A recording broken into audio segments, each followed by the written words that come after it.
fasten your seatbelts and hold on tight. We're about to take you on a heart-pumping adventure through some of the most awesome scenes ever captured on film.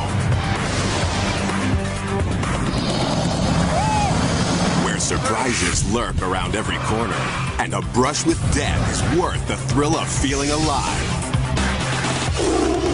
These are National Geographic's most amazing moments.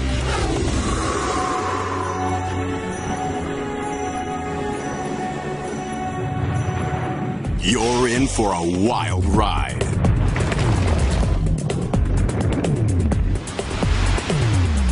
From ferocious baboons to a hurricane in the house. From a mile-high freefall to the jaws of a mighty shark. These incredible scenes will compete for the title of Most Amazing Moment. Coming at you in 5 spine-tingling categories. Unexpected killers. Deadly animal encounters. Don't let go of that head! I'm afraid of that head! Amazing discoveries. Nature's fury. And adventures in the danger zone. All I could think was, I have no business dying here. Experience for yourself our most daring and incredible journeys as we count down our top stories of heart-stopping excitement.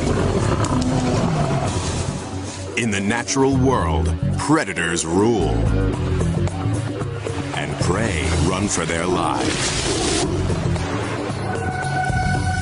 At the top of the food chain, the big boys have some killer moves. Long-range vision.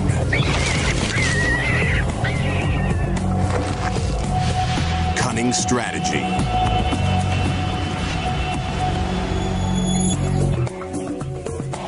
Astounding agility.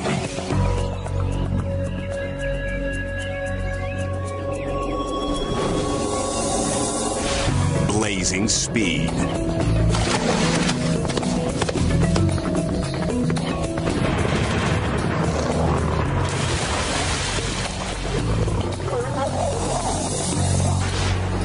Deadly precision.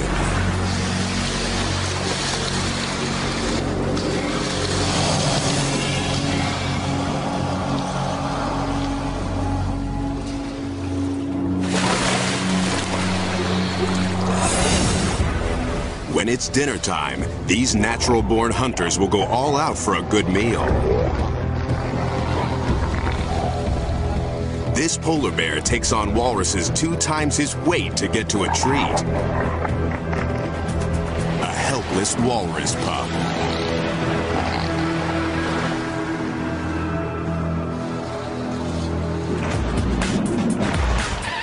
You may think you've seen it all before.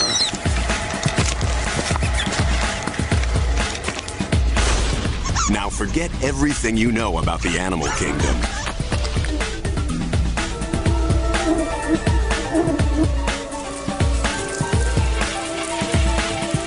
You're about to get a chilling glimpse of unexpected killers. These scenes are bizarre. Ferocious baboons, fearsome frogs, and hippos in a frenzy. These are jaw-dropping, startling, and just plain amazing moments. This sea eagle likes an unusual takeout treat. Poisonous snake, fresh from the sea. The bird will have to hold on tight not to lose her lunch and her life. A seal's sunny day at the beach goes haywire when a killer whale springs from the sea to attack.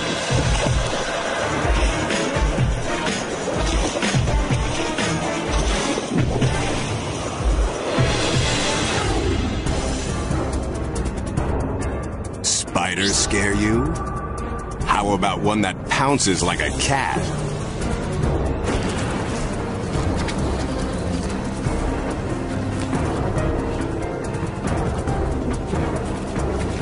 Try running from this hungry lady.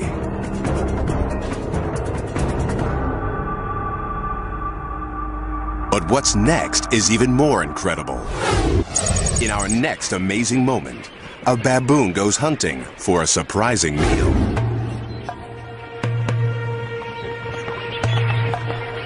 vast flock of migrating birds has gathered at this lake.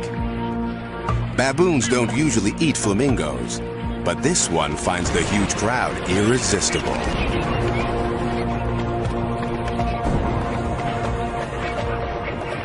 He plunges into the startled mass of birds.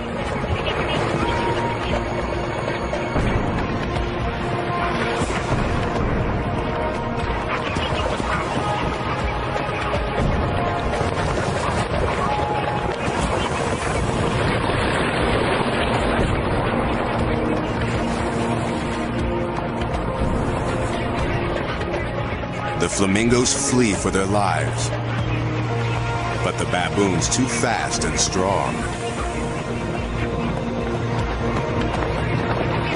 And its teeth are long and sharp like a leopard's.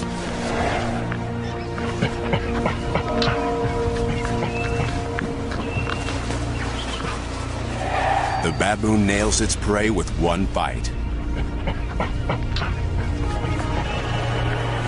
The peaceful lake has become a killing ground. A new food's now on the menu. You won't be skinny dipping anytime soon after you check out our next unexpected killer. In this amazing moment, witness the incredible appetite of a voracious horde.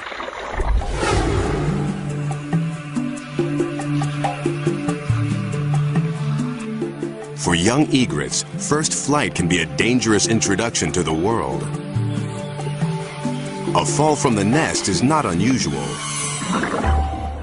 But here, something lurks below the surface. And it's pulling the bird under.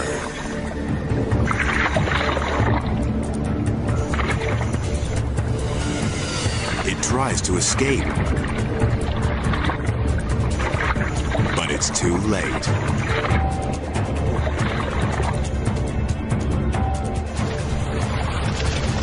A gang of piranhas is eating the bird alive.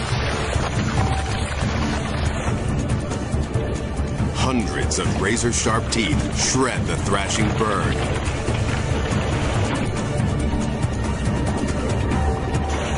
The egret's desperate kicks only fuel their feeding frenzy.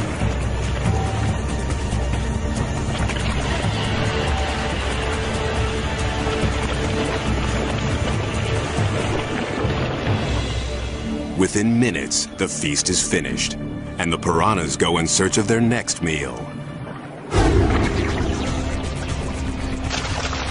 The ferocious fish clean the flesh off the egret's bones in mere moments. Next, a band of winged warriors is on a mission.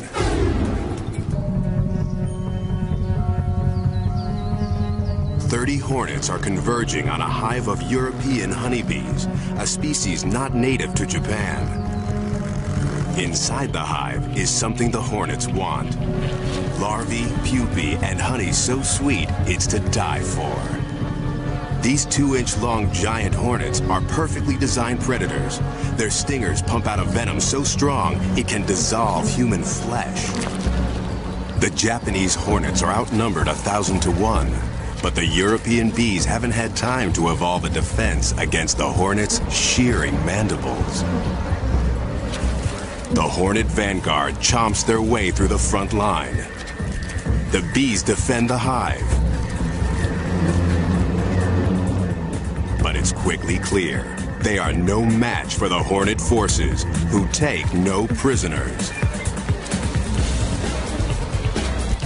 Within minutes, they storm their way in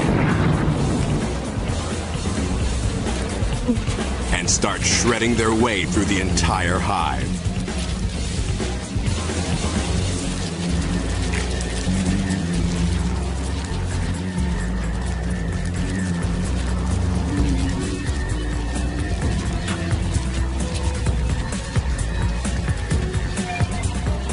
Finally, the spoils of war. The hornets drink the honey and, like barbarians, carry off the bees' young.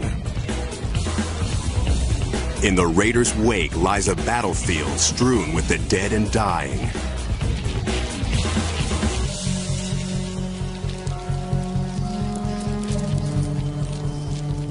In just 3 hours, 30 hornets have massacred 30,000 bees.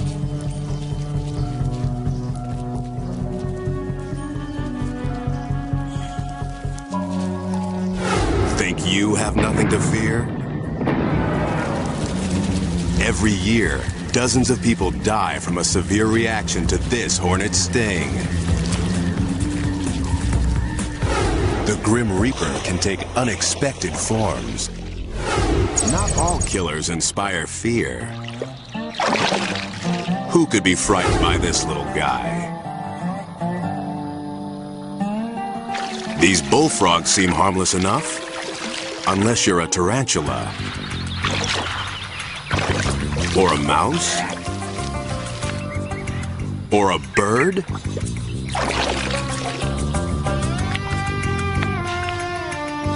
Or a scorpion?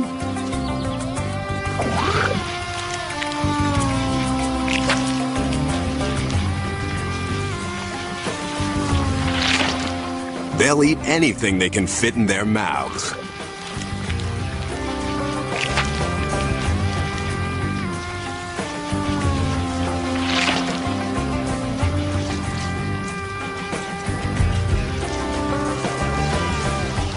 And for dessert, maybe something crunchy.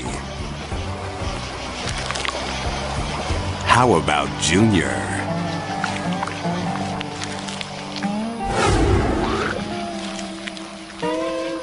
But even the bullfrog can be foiled. In our next amazing moment, he tries out a new food with bizarre results.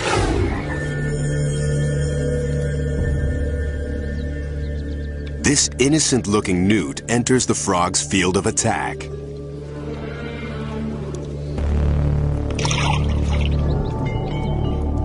The frog strikes and swallows. The newt looks like a goner, but the battle's not over. The newt's skin contains a deadly poison. Within minutes, the frog is dead.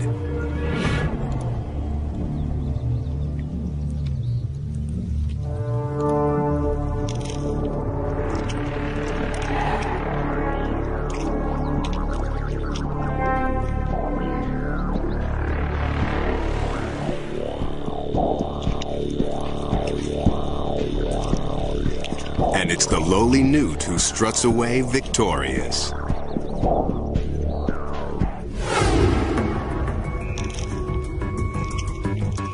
Facing death, the newt secretes bacteria-laden poison to paralyze and kill his would-be predator. Our most amazing story reveals even more unexpected behavior.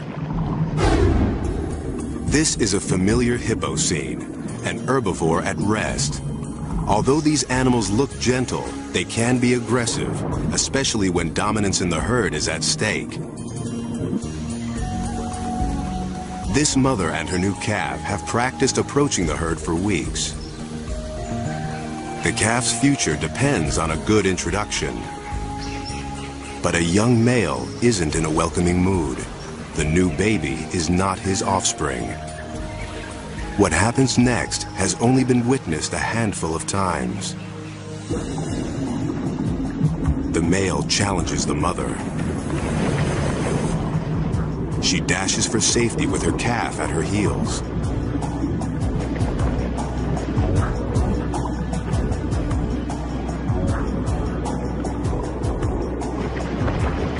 But the water gets muddy.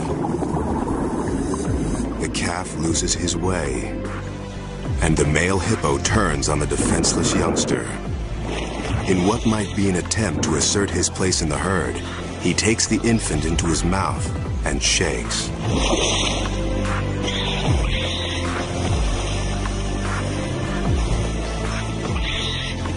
The baby struggles.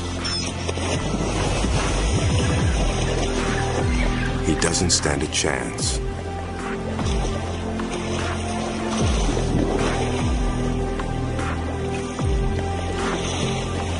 They go under.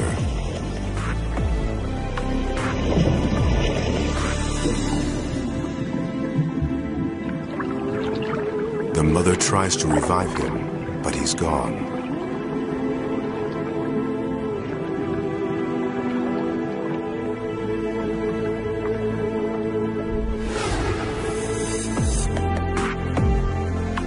The bull has made sure that this calf won't grow up to be a threat.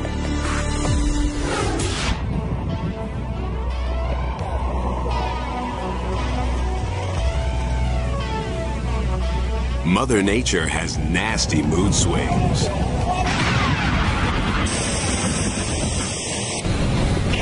Her anger takes many forms. Raging power. Awesome shows of strength. Disasters of a deadly magnitude.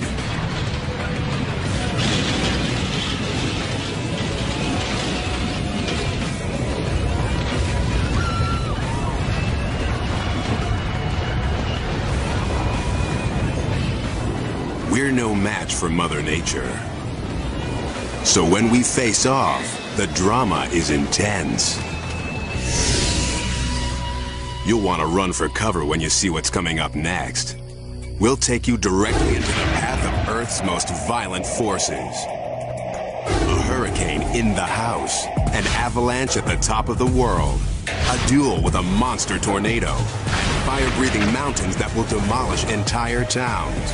What you're about to see will blow you away. Hurricanes pack a deadly punch, with violent winds, torrential rains, and devastating floods. In our first story, a Florida family fights for their lives in the eye of the storm. August 22nd, 1992. A hurricane named Andrew is picking up steam in the Atlantic. But meteorologist Stan Goldenberg has other things on his mind. On the 23rd, his wife Barbara is in labor. Early stages of labor. As they await the birth of their fourth child, Andrew hurtles towards their home. But outside, Stan sees no sign yet of its fury. Waiting for the hurricane. Beautiful skies. Calm. You never know what was going to happen here in the next 12 to 14 hours or so. By early evening, daughter Pearl is born. Makes you feel like a daddy, right? There you go. But the celebration is short-lived. Barbara and Pearl will stay in the hospital while Stan races home to ride out the storm with the rest of his family.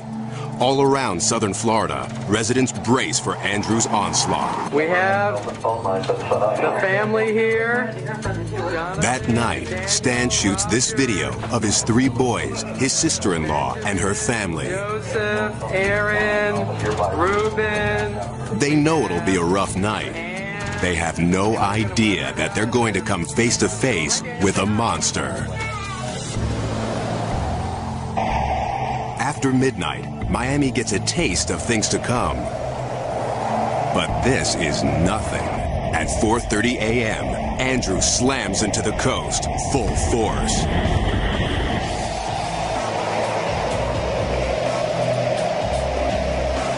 Winds whip at 165 miles an hour.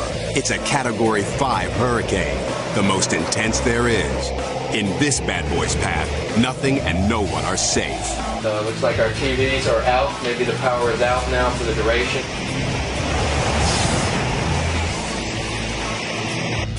Barbara can't reach Stan on the phone. You can hear that outside. You can start to hear the roar outside.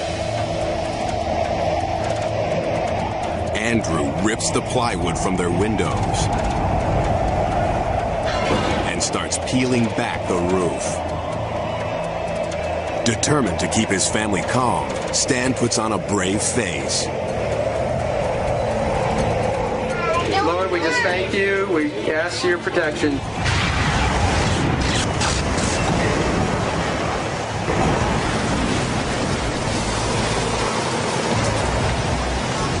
As the hurricane kicks it up another notch, it's hard to believe the Goldenbergs can survive.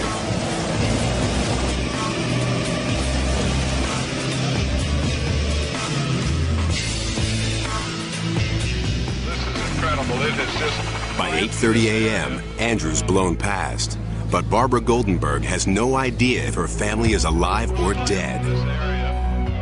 It did not look possible that anybody could be alive. And that was just a mile or two from my house. And at that point, I really felt despair. 160,000 people in the Miami area are suddenly homeless. 44 are dead. And as the hours pass, there is no phone call to let Barbara know that her family's made it through the night. Barbara's neighborhood is demolished. Her house is smashed to bits. This is all that remains of the kitchen where her family was holed up. Then, finally, a call comes in. I still remember the first time I got through to her on the phone. You know, I just wept. I mean, it wasn't just the excitement of getting through to her, it was me pouring out the emotions of what I had been through. I mean, we had been through an incredible experience. This wall fell on us, containing the refrigerator, the stove, cabinets, all fell on top of us in that small space you're looking at. The mattress and everything, that's where we were pinned and protected during the worst part of the storm.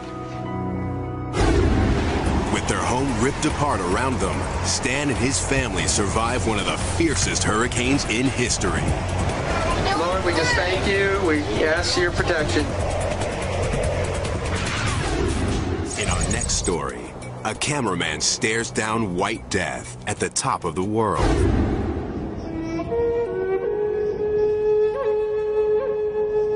Annapurna may only be the 10th highest peak on Earth, but it's 4 times deadlier than Everest. It kills 1 out of every 5 climbers who tries to conquer it. Its most lethal weapon? The avalanche. Get caught in one of these babies and you'll be smacked down and sucked under at the same time. If you don't die instantly, you could be suffocated to death under feet of snow. Still, fearless climbers return to Annapurna year after year.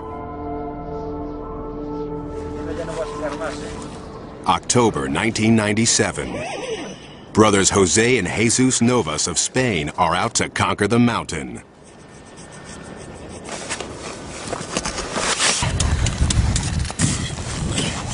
Nos vemos. Cameraman Alejandro Rocha stays behind to film their attempt. Odds are, one of the brothers may not make it home. Tons of fresh snow cling to the mountain's steep slopes. Annapurna is now a ticking time bomb. The brothers forge ahead anyway. Soon, they are mere specks in the distance.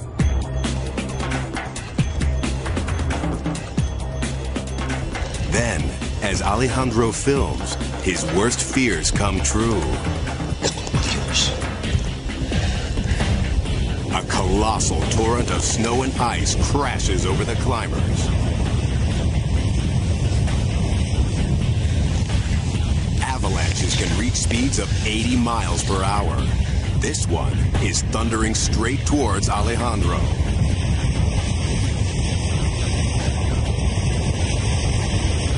He can't bear to face his killer. He retreats to his tent. This is the face of a man waiting for death.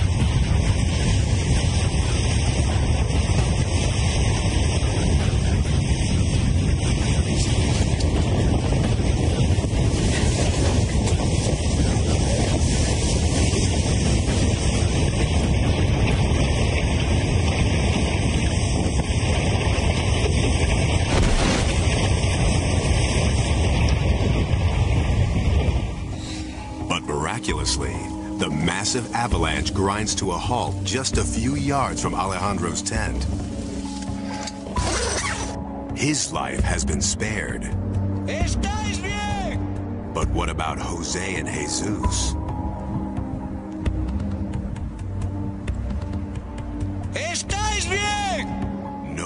responds. They could be anywhere under the snow, crushed by the avalanche, or buried alive. Alejandro searches with his camera for any signs of life.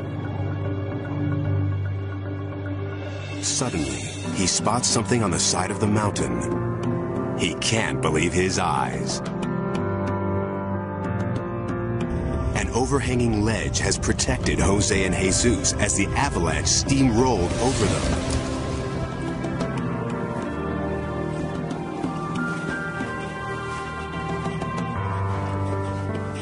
The brothers are thrilled to be alive. Tranquilo, tranquilo. Que se meta debajo de la... Estuvimos debajo de la nieve por lo menos un minuto. Y es lo que puedes ver en la máquina después. ¡Pedazo de luz! ¡Que nos pilló! Casi nos deja secos, tío. With nowhere to run, nowhere to hide, Alejandro and the Novas brothers survive a death blow from the planet's most dangerous peak. Most of us run from nature's fury. Now, a guy who heads straight for it. Springtime in the Plain States is prime time for tornadoes.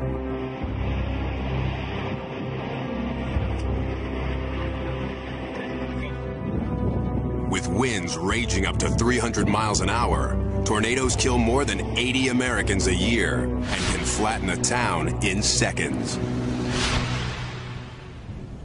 June 24th, 2003. Storm chaser Tim Samaras is in Tornado Alley looking for trouble. This thing turned into a big gust front. His goal, to place as many scientific probes as possible directly in the path of a giant twister. The trick, do it without getting killed.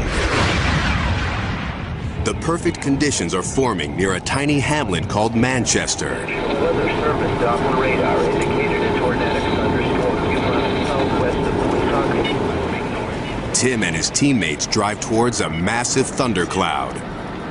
About 7 miles out, a funnel starts taking shape. Oh, look at the laminar tube. He tries to get closer, but no roads lead in the right direction. Oh, let's take this and go up and around. This is a dangerous storm. Take shelter immediately. I'm gonna wait until it gets right angle. Take cover now. He outraces the tornado for a few miles. We took the road heading east, basically going right into the path of the tornado. Right north. Okay, good.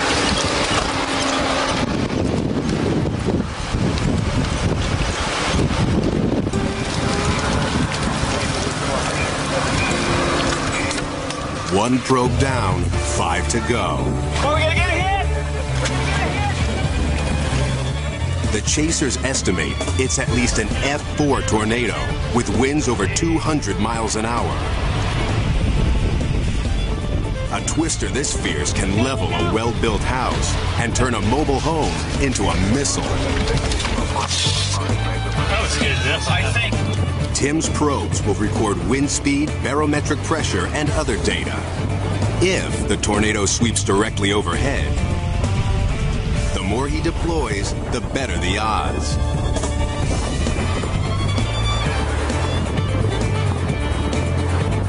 Person, hit.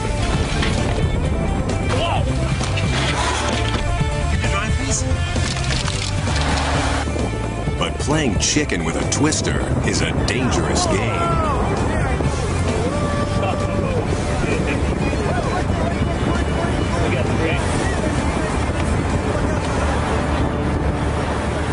The tornado shreds a nearby farmhouse, a reminder of what 200-mile-an-hour winds can do. Still, Tim is determined to deploy the last of his 6 probes. We need to drop one in. We don't have time. All right? We don't have time. We don't have time. Seriously. He was saying that, but I was thinking something else. I was already out of the car. I grabbed the probe, I put it on the ground, I jumped in. I deployed in 5 to 7 seconds. Then suddenly, the tornado turns on them. It's coming back on the road. It's coming right at us, too. We gotta put it on. Twisters can accelerate at speeds of 70 miles an hour. This one is only 100 yards away and bearing down fast. Listen to it. If it catches up, it'll fling their van through the air, then crush it like a tin can. The driver puts the pedal to the metal, but the tornado seems to be gaining. The Twister chases the van down the road. Then, at the very last second, veers away and loses steam. They escape unharmed. Not everyone is so lucky.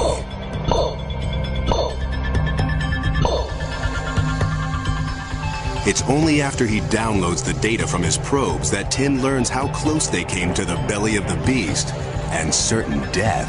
This is the one at the corner of the house. This is absolutely amazing.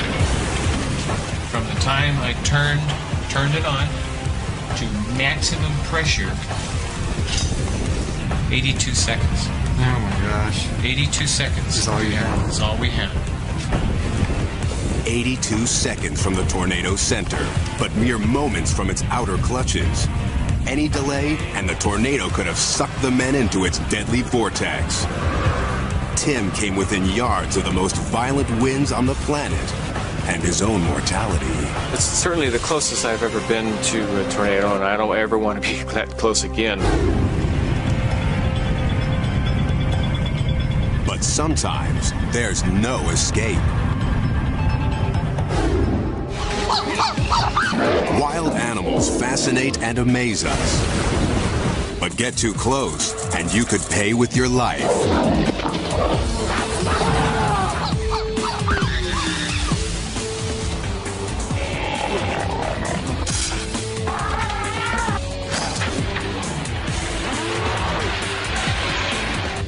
The world's top cameramen can't run scared.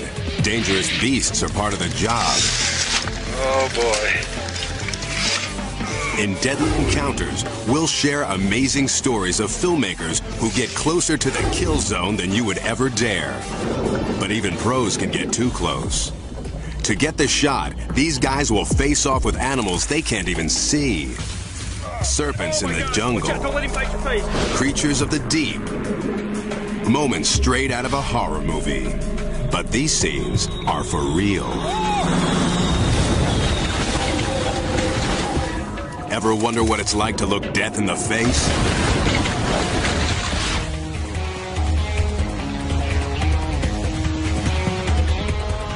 Nature's carnage doesn't faze wildlife filmmakers.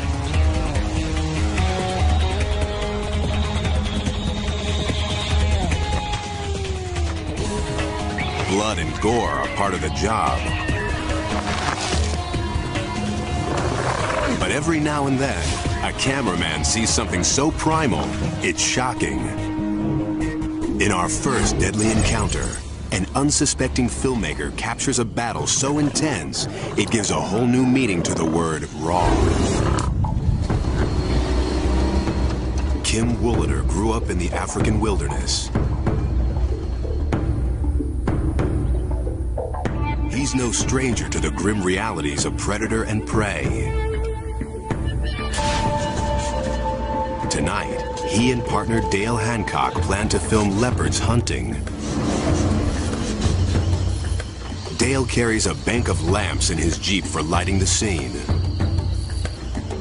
Although it's dangerous to travel alone, the men decide to split up to search for the stealthy cat.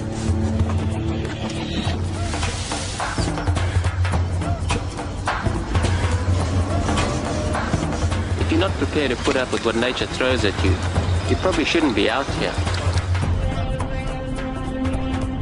Wooliter thinks he may have found what he's looking for. But leopards aren't the only predators out hunting tonight. And these aren't leopards. Sounds of killing and carnage surround him. There's an epic battle going on in the darkness, but without lights, Woolader can only listen to the attack. Move it up there. I need those lights in a hurry before they pull this thing down. Yeah, okay, I'm coming. Although most of us would freeze in horror, this seasoned pro is determined to capture the scene on film. He needs Dale's help fast. The battle's getting fiercer. Woolader hopes the hunters don't turn on him. Finally, Dale arrives.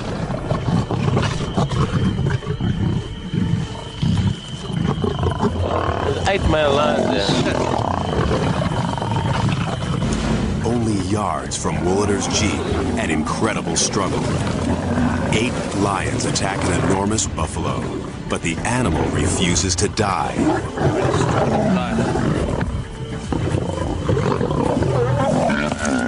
For almost an hour, the buffalo fights back as the lions begin to eat him alive. Awestruck, Woolader films while the pack eviscerates the giant beast. They go for the jugular.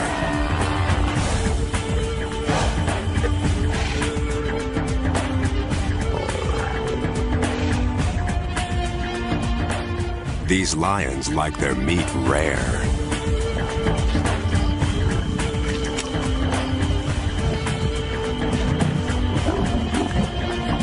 This is pure primal appetite, and Woolader's caught it all on film.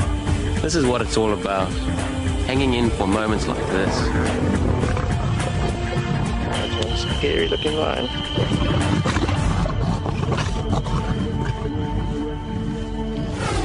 This guy's gotten incredibly close to film an extraordinary battle. It's an amazing scene of predation. You might be willing to film the pain, but how about feeling it? Our next deadly encounter pits man against beast. Okay, I'm worried about this. Herpetologist Brady Barr is about to meet a legendary snake, a giant python that has been stalking a town in northern India. This silent hunter strikes without warning or fear, devouring animals as big as children. So he saw a python actually attack a small cow, a calf, and kill it. The townspeople want Brady to catch the snake and take it away. Brady's faced off with fearsome animals before. Wow! This may be the biggest one we've ever captured.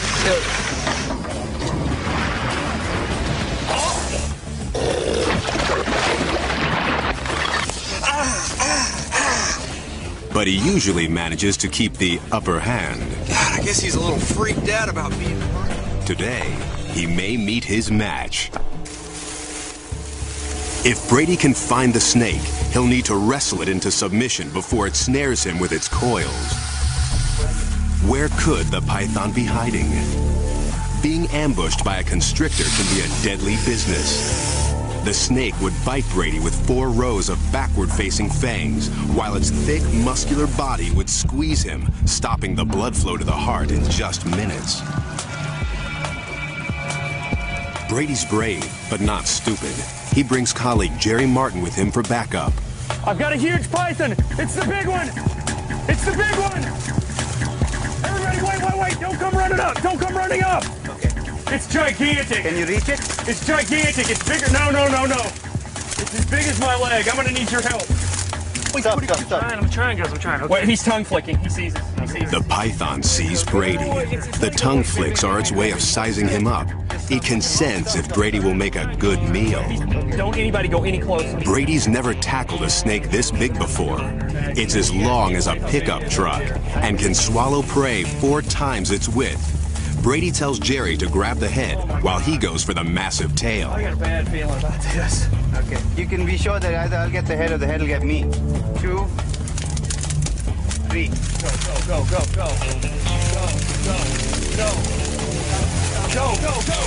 I got him! I can't hardly hang on. You got him? I got the head. You sure? Yeah. Hang on to him! But this snake's got moves even the pros can't handle. Hang on to him! Hang on to him! Yeah, I got him. Ah! It goes after Jerry first. Oh my gosh! Watch out! Don't let him bite your face! Don't let him bite your face!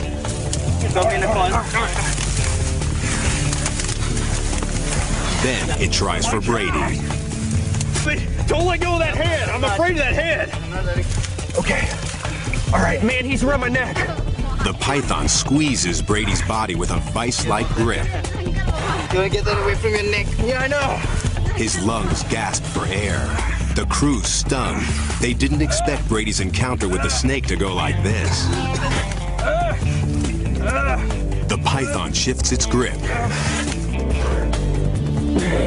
In an amazing moment, Brady pushes back and regains control. Man, this is the biggest snake I have ever seen. I know. Oh, I found him, baby! You laugh now. Just a few minutes more, and Brady could have been a goner.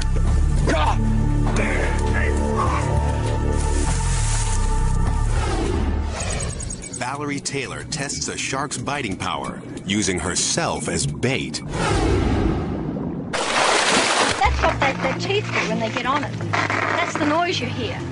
And you really think it's getting into you with that terrible noise, but it doesn't. Filmmaker Valerie Taylor is about to offer herself up as a meal to a band of hungry blue sharks off the coast of California. Why? She's trying out this chain metal suit. It will weigh her down in the water, but if it works, it will protect her from a shark's powerful bite. With several rows of razor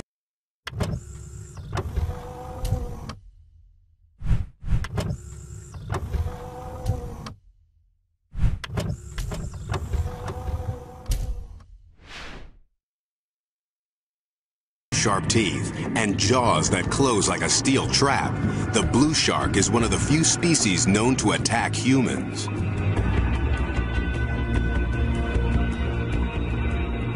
If this is Valerie's idea of a game, they're more than happy to play along. Valerie lures her subject with bloody chum. A frisky blue shark lunges at the easy meal. At first, the experiment appears to work. The suit is protecting her skin, but Valerie's overlooked something. Even if this one can't chew her to death, that doesn't mean he'll stop trying.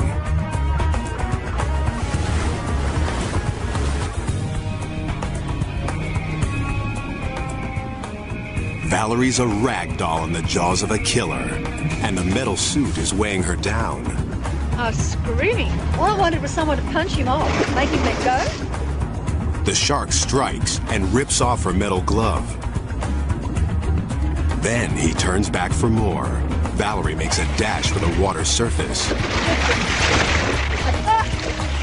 I can't hang on to me. All right, don't help me. As she gathers her strength, the crew guards against another attack. Damage your hands, Valerie. Yeah, damage your hand, all right. He got the glove off, but he continued. He wouldn't let go. I don't know how that happened. The thing that happened was, he got the glove off somehow. He just ripped it off, and this naked hand was in his mouth. So I put that hand in, so that he couldn't crunch down on it. I did it just like that, but you can see why he got the thumb. It was sticking up. Oh, boy. Well, the only way you learn these things, isn't it? Is by trial and error. Yeah. That was an error. An error she won't quickly forget. But Valerie's close call isn't as terrifying as our next deadly encounter. In our most amazing moment, an underwater cameraman fights for his life against an even more dangerous shark.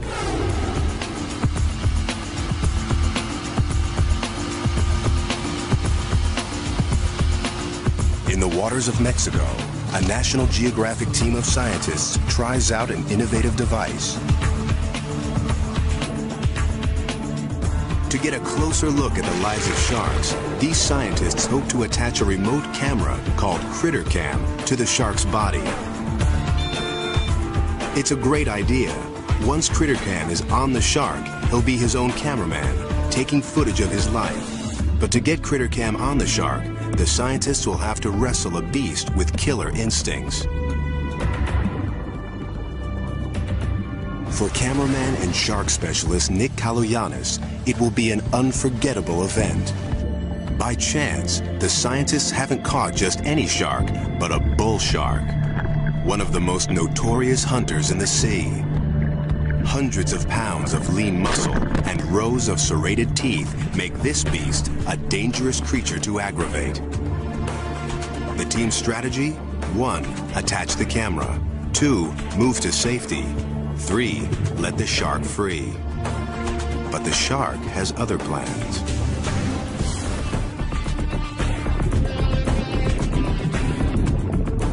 As Nick films, the shark twists left, the restraining line releases, and the animal is free. As the rest of the team scatters, Nick keeps filming. He's confident the shark won't attack unless provoked. But just then, from behind his lens, Nick is surprised to see someone try to hook the animal, but jab it instead.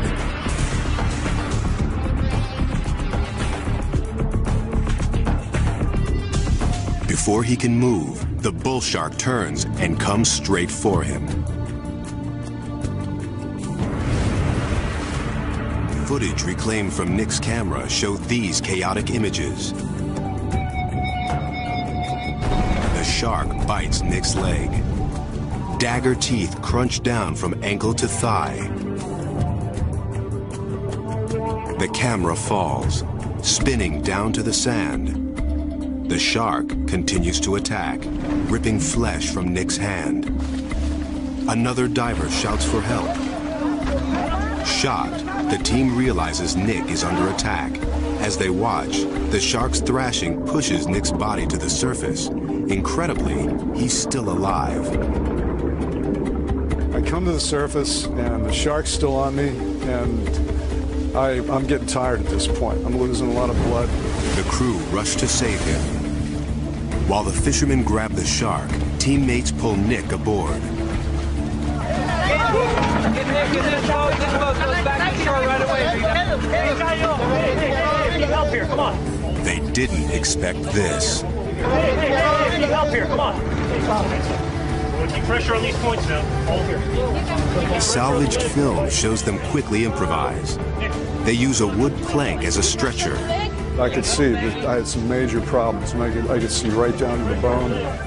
My leg, hand, everything was split open. Ligaments were torn up. And I just felt like I'm going to need some really good medical attention. Nick's rushed to a hospital. After 7 operations and months of physical therapy, he makes a full recovery. He credits his camera with saving his life. You can see when the shark got finished with the camera. I mean, this is almost bulletproof material. It's 3/8 of an inch thick, marine-grade aluminum. And these are some of the scratches that the shark made on the outside of the housing. Ever since, I have never complained about housings, camera housings being too big. They can't be big enough sometimes. Incredibly, before the year is out, Nick is back in the water, filming sharks. He says he's more wary of human mistakes than an animal he knows and respects. I have no inordinate fears of sharks. I just have much greater caution to my fellow humans. This shark was provoked, plain and simple.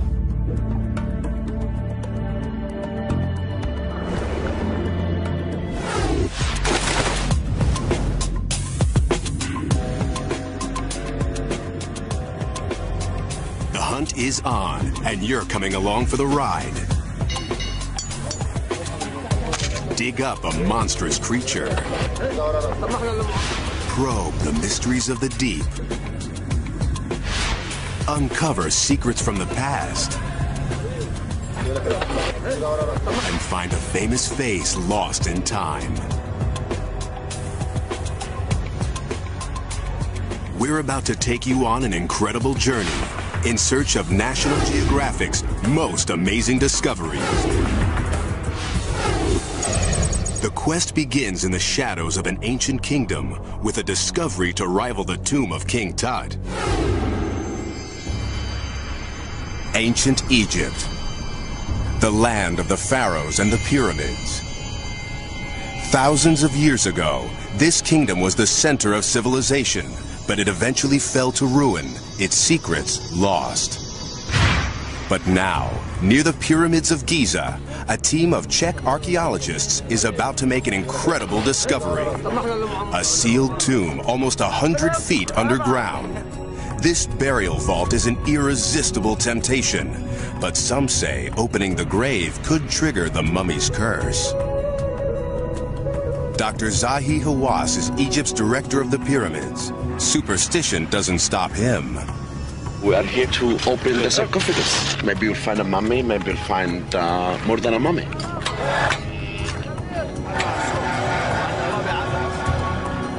But whoever lies here doesn't want visitors. As sand is cleared from the shaft, the dry clay walls crumble. They could collapse at any moment. There's already been one cave-in. Could it be the curse is coming true? As the grave's outer cover slides back, the lights flicker ominously. Frightened, workers flee. But Zahi won't stop now. Who knows what this tomb could contain? A giant stone sarcophagus covers the body. This is unique because of one thing. This is intact. It was not opened since 2,500 years ago. It happens very rare in our history. Zahi's just dying to look inside. For the first time in 2,500 years, a mummy reappears under intricate beadwork. The burial shroud's in excellent condition, but the discovery's about to get even better. On the walls of the tomb, well-preserved hieroglyphs tell the story of the mummy's life. His name was Yufa, and he was a powerful man, a priest and palace administrator in the waning days of Egypt's glory.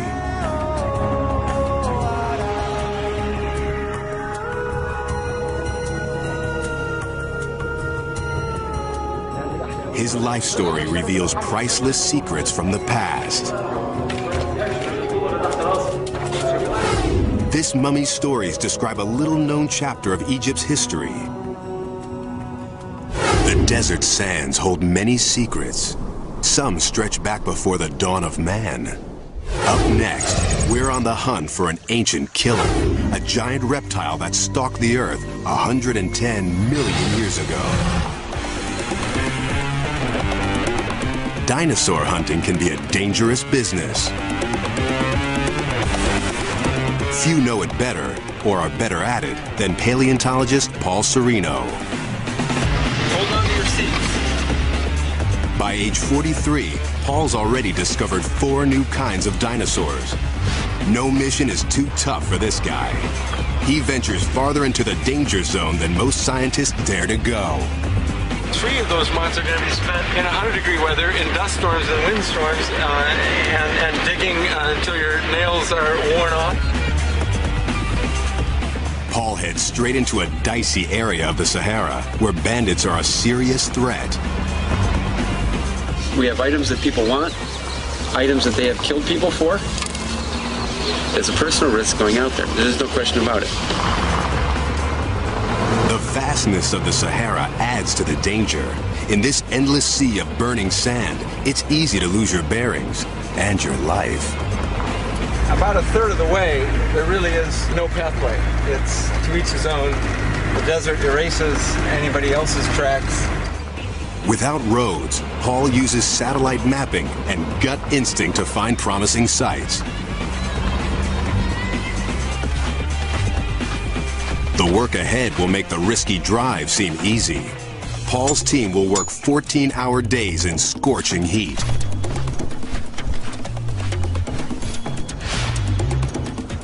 If you come walking out of here in 2.5 months and you say that is not the hardest thing that I have done in my life mentally and physically, then you haven't tried hard enough. Digging up a bone in the desert can be like finding a needle in a haystack, but it's not long before Paul hits pay dirt. He's unearthed an ancient graveyard and an extraordinary skeleton. We have just found a skull that really is about the biggest I've ever seen. Man, it's mammoth. Lying down next to it gives you some idea of the size. The skull is just a little bit bigger than me, so it's close to 6 feet long. Oh my gosh. Paul's discovered an amazing creature, the gigantic ancestor of modern-day crocs. Even the most fearsome crocodile walking the earth today is tiny compared to this monstrous beast. This prehistoric super croc measures 40 feet from tail to tooth and could have eaten dinosaurs for lunch. Paul's thrilled by the monster he's uncovered. Working with bone casts, a sculptor brings it back to life.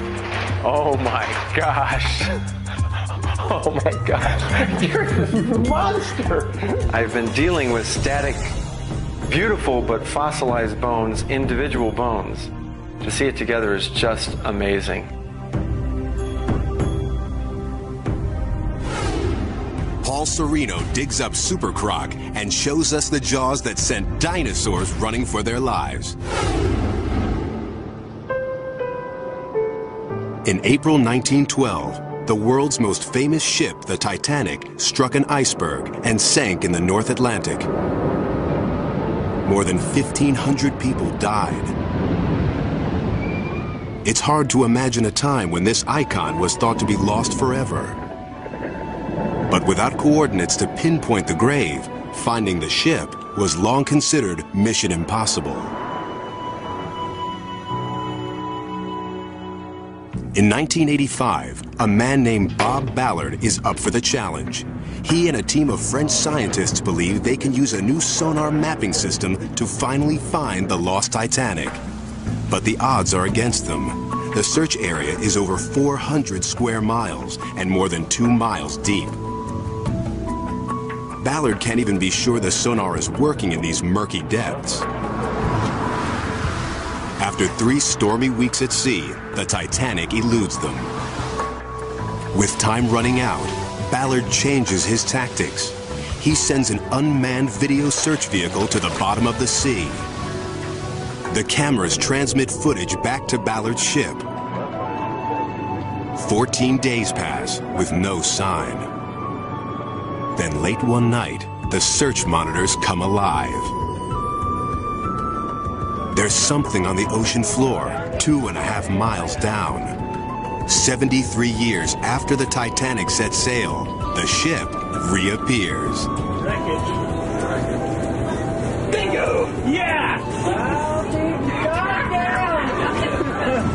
This sucker exists! Ballard is king of the world. The wreckage seems frozen in time. A haunting record of hundreds of lives cut short. An anchor. A deck chair. A man's boots. A chandelier fit for a king. There was an immediate outpouring of excitement, and then the whole force of actually being at the very spot where this tragedy had taken place. Seeing the ship, it was everyone just crashed. Emotionally, everyone just went down a big trough. And we had a simple, quiet service on the fantail. We felt better. And it was that time I realized that I was deeply affected by it. Ballard's pursuit of an impossible dream has brought the Titanic back to life and shown us ghostly images of an underwater grave. From the depths of the sea to a foreign land, our top discovery tracks a missing person through a war zone. After disappearing for almost 2 decades, how would this famous face look? Is she still alive? National Geographic photographer Steve McCurry hunts for a beautiful girl he saw 17 years ago. He snapped this famous photo of her, but didn't get her name. She was young and scared, a refugee from the war in Afghanistan. He called her the Afghan girl. She has become really the icon of the Afghan struggle. Her plight and her situations really come to symbolize what's happened here over the last 2 decades. In 2001, the war in Afghanistan has the world's attention. McCurry returns to the refugee camps, determined to find the face from long ago. For weeks, he roams the streets, scouring shops, markets, and schools. The photograph is his only clue. Here's my wife. Yeah? You're sure? His search proves harder than he thought. In this conservative Muslim society, grown women must wear veils.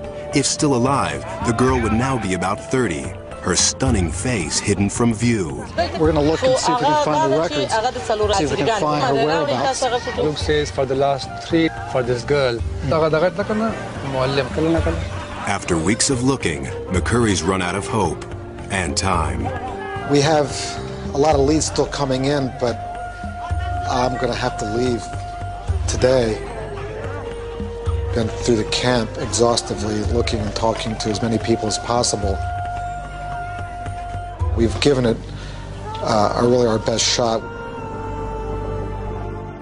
But shortly after McCurry leaves, an Afghan refugee approaches the TV crew. He says he knows the girl from the photo. But the woman now lives hours away near Tora Bora, across a border that swallows lives.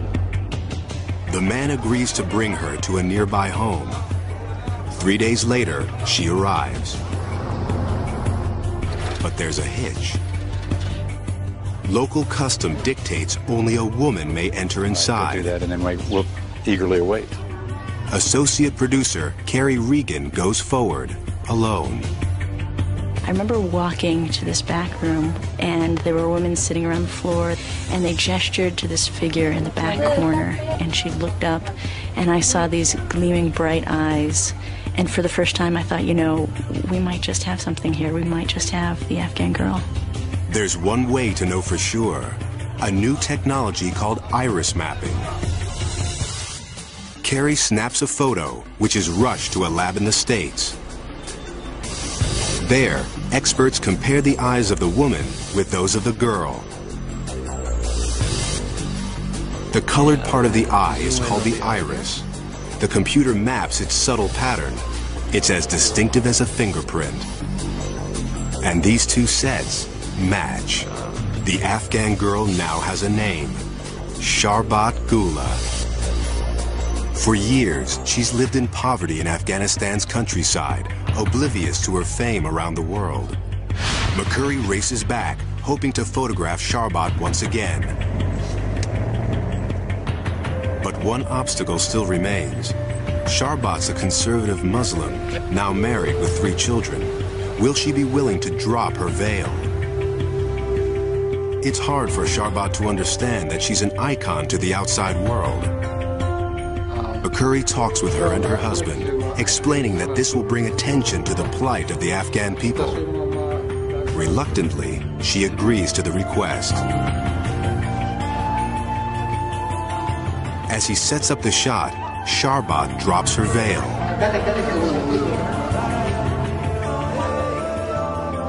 The famous eyes flash defiantly, again capturing the attention of the entire world. Sharbat's face reveals the sorrow of war, but for McCurry, it sends a message of both courage and hope. The fact that she's lifted up her burqa and revealed her face to the world, essentially, is sort of a minor miracle. These adventurers have traveled beyond time and boundaries to make amazing discoveries that broaden our understanding of the world.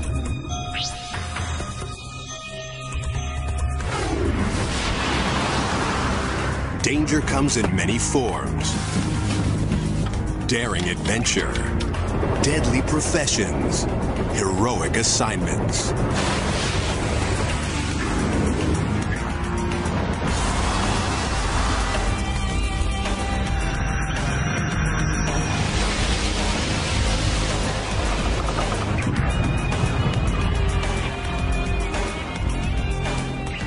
Some men and women accept the risks. These are their stories from the danger zone. What would you do if your ship went down at sea? If a base jump went wrong? When the bullets start to fly? Whether expert explorer or ordinary man, response to danger is anything but predictable. In our first story, an ordinary man faces an extraordinary test. The ocean's a cruel mistress. Commercial fishing is one of the world's deadliest jobs. Wicked weather and rogue waves can turn a beautiful day into a deadly disaster. And when the chips are down, a swift reaction can mean the difference between life and death. It was a horrible experience. One I hope I never have to live through again. At 3 p.m. on a cold afternoon, rough seas slam a small fishing boat named the Strider. The crew is in trouble. The waves are getting worse. There are 3 men on board. Captain Spike Chipperfield, his girlfriend's son Jim, and his uncle Butch. 1, 2, 3 monster waves crash into the ship. The Strider's going down. The seas throw Butch and Jim overboard. But Spike's trapped in the engine room. It was so dark I couldn't see, and I was disorientated, and I banged my head and hurt my knee and my arm. I said to myself, if I stay here, I'm going to die, or I'm going to die trying to get out of here. And I saw a little corner of light about 15 feet below me, so I dove for it. That light is the door to the outside. Spike fights his way to the surface. He and Jimmy cling to the barnacle-riddled boat, trying to open a life raft. The barnacles were like razors, and they were just washing us back and forth like a cheese grater. I almost lost Jimmy in the sea, and I grabbed Jimmy's hand, and then Jimmy scurried back up. The raft pops open. Spike and Jimmy get on board. And when we turned for my uncle, he was about 15 or 20 feet away, but he was already face down in the water, dead, you know. So horrific, so devastating. Spike's lost one loved one.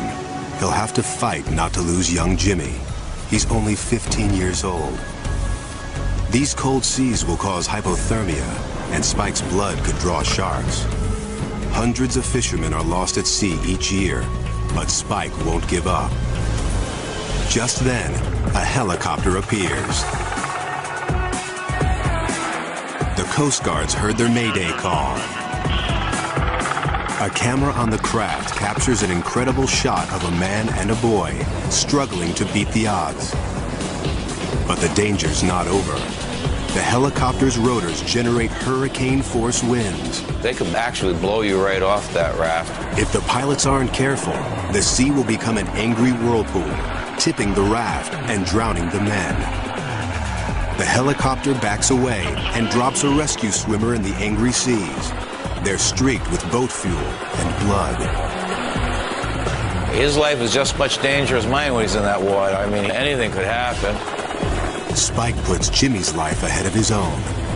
Although he's badly injured, he tells the swimmer to take the boy first.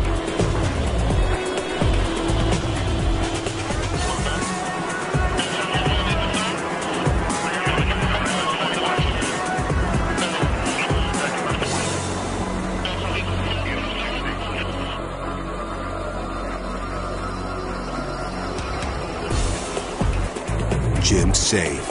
At last, Spike can let the rescuers help him.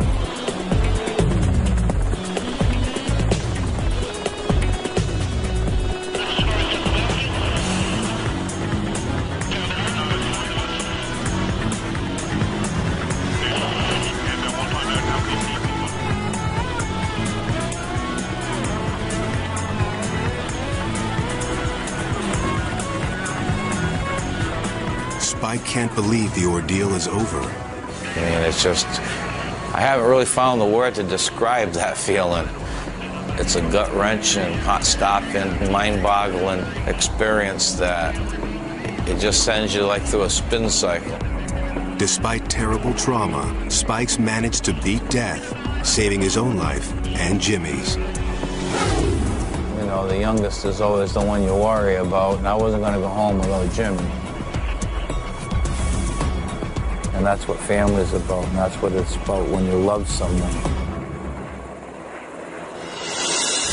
The mortal danger faced by fishermen is well known by adventurer Sebastian Younger, author of The Perfect Storm. Now, after writing about the risks taken by others, Sebastian's decided to tackle a story to test himself. Fall 2000. A civil war rages in northern Afghanistan. Guerrilla fighters battle for freedom against the oppressive Taliban regime. No, because it'll soak up the blood. This war is fought in a remote and unforgiving land. Okay. Not even foreign reporters are safe. Right straight through, huh? Journalists willing to risk their lives must sneak onto the battlefield. To cross rebel lines undetected, Sebastian Younger flies in the dead of night. Sebastian's determined to report on the men trying to topple the Taliban, but that's only part of his mission. He's seeking out danger as a personal test. I wanted to know how I was going to do. Okay, once I come out of this, I really can call myself a journalist. To succeed, Sebastian must do more than write about the victims of a vicious war. He must go to where these men were wounded and document the horror of the front lines.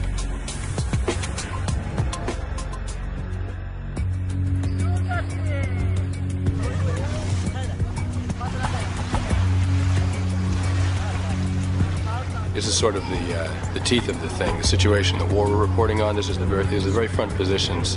This is where it's happening. Sebastian's partner on the journey is an Iranian photographer named Reza. Very quiet day. There's not much shelling. No. Not yet. Not yet. In a war zone, nothing's quiet for long. Suddenly, rockets start to fly. The Taliban begins to bombard the outpost. Each shell delivers a blast of shrapnel, and on this hillside, the only protection is dirt. A man tells Sebastian where to run for cover. He sprints to the rebel bunkers, but the shells are zeroing in on the target. Fighters shove Sebastian into a foxhole. The rebels fire back. Get down! But their scattered machine gun fire does little to stem the Taliban's attack.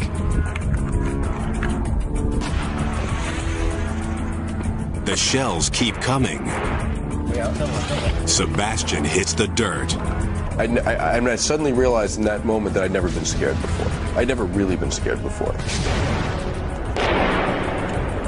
This was fear, and it was just blindingly terrifying. This rocket misses. Went over us. Went past us at the other side. But another one can't be far off.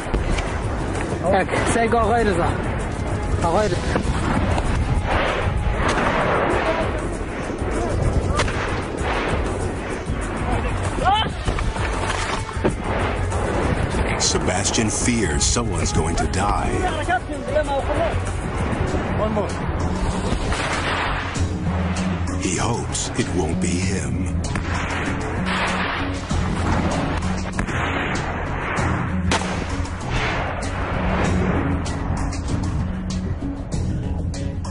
I realized, sort of cowering in this trench, the idea of testing yourself is an idea that you have when you're back home. That's an idea you have in your own living room. All I could think on that hilltop was, I have no business dying here. Sebastian's not the only one worried for his safety. These rebel fighters don't need a dead American on their hands. A commander orders him off the hill. What he said? He said get off the hill.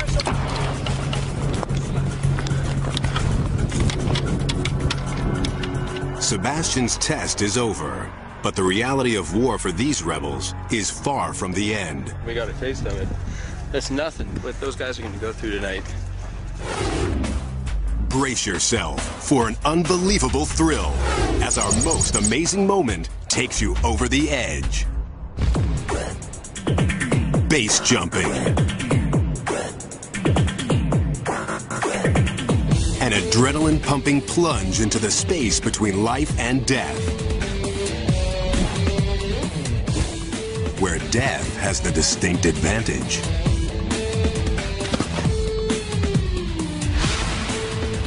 Australian Nick Federis thrives on that kind of danger. You stand on the edge, you jump off, and in a split second you are instantly transported to really what is one of the most extreme environments on Earth, and there is no turning back. But after 10 years of high-flying thrills, he's got his eye on a new challenge: the world's highest base jump. In July 1992, he and partner Glenn Singelman are with the camera crew at the foot of the Himalayan mountains. Ahead of them, a death-defying leap off this colossal cliff called Great Trango Tower. My God, that is so big. Trango Tower looms almost 4 miles above sea level. Its sheer granite face alone is 6,000 feet, almost 5 times the height of the Empire State Building. It will take weeks to climb up, mere seconds to plummet down. Along the way, Trango tests Nick's limits as a mountain climber. After more than 20 days of climbing, they finally reach the summit. But the biggest challenge still lies ahead. They rappel down in search of a launch site. Tons of this snow and ice could break off at any minute and crush them. They know they're on borrowed time. They find a ledge and clear it of snow and rocks, making sure it's a clear shot to the glacier below. Without chutes, it's just 10 seconds to impact. Well, we can do that. I'd call that a big wall base jump. Nick and Glenn strap on their gear and come face to face with the edge of the world. Nick has 15 pounds of camera equipment built into his helmet. Cameras strapped to his chest and leg will also capture their attempt at the world's highest base jump.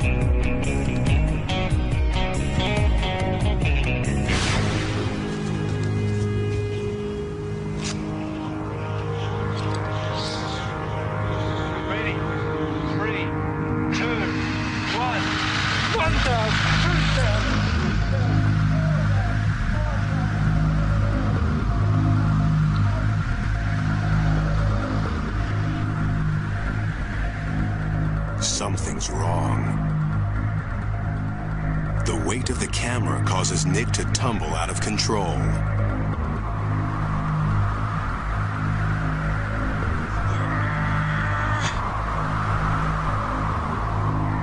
His body needs to be flat and level. Otherwise, even if he deploys his chute, it won't inflate. He is 4 seconds from impact, traveling at 180 miles an hour. It's his last chance.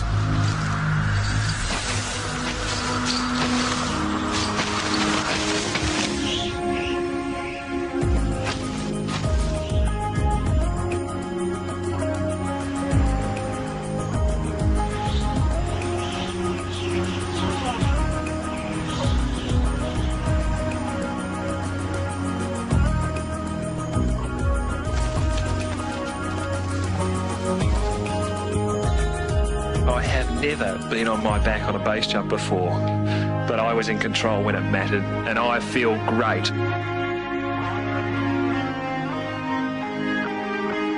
All I could think is that life is sweet, so sweet.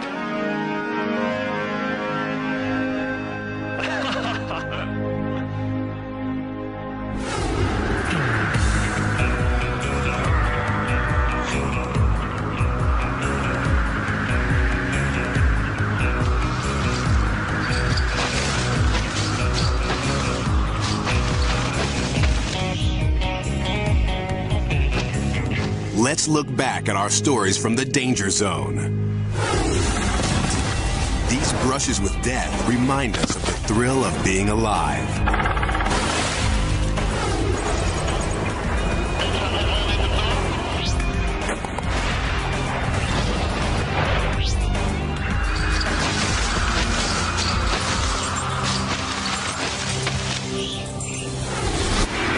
You just lived through National Geographic's most amazing moments.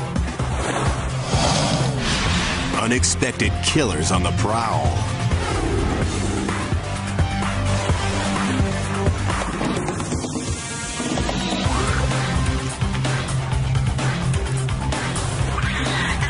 Fighting for life against the planet's most dangerous forces.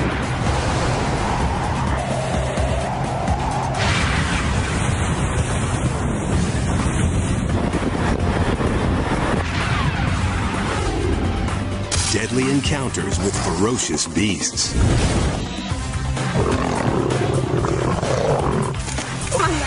Get him off that dude.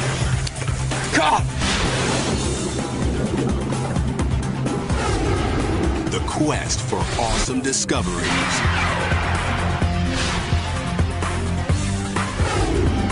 Pushing human limits in the danger zone.